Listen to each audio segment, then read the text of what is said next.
Ang sikreto ng mainam na buhay nasa Diyos. Walang nakakaalam nung kundi ang Diyos. Siya gumawa sa atin eh.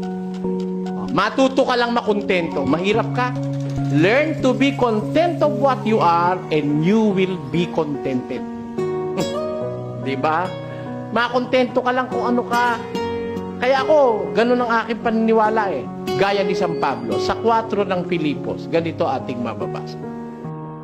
Marunong akong magpakababa at marunong naman akong magpakasagana.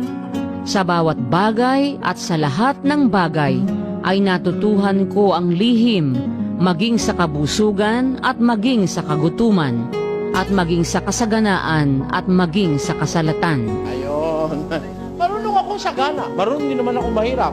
Marunong akong masalat. Marunong naman akong marami.